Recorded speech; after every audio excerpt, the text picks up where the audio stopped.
So this is what you call the sequential compression device. This device is used to prevent the patient from having blood clots for laying in the bed too long. Sequential compression device. A patient who cannot move around a lot is called a non-ambulatory patient. Someone who's ambulatory means that they can move around a lot. So this is a non-ambulatory patient, probably just had a baby or just had surgery. They're going to be in bed for a while. So it's very important to know how to use this as a patient care technician, a medical assistant, a nurse. Everyone should know how to use the sequential compression device. As you can see, you're going to lift the patient's legs up. You're going to take the stockings and you're going to actually wrap this around the patient's legs. So when you're practicing your skills, this is exactly how it's going to work. So as you can see, you want to make sure that it's nice and tight. Not super tight, but just tight enough where it just fits right around the patient's legs.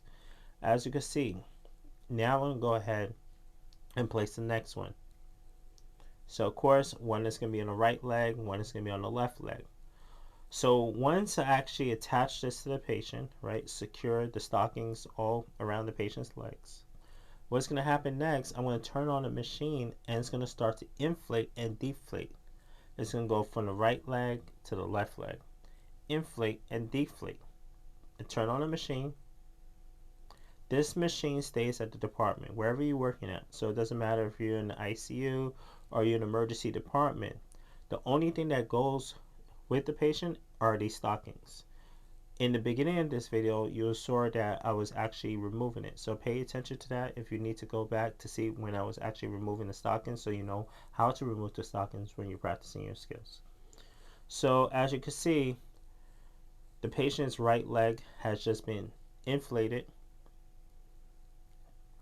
so the patient can feel it. So pressure is applied to the leg, and then it's going to go from the right leg to the patient's left leg.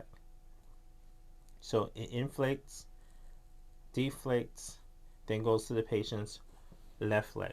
All right, so this is just going to continue happening the entire time. The doctor might put the patient on this SCD, sequential compression device, for a few hours. So it's actually extremely important to know how to use this device.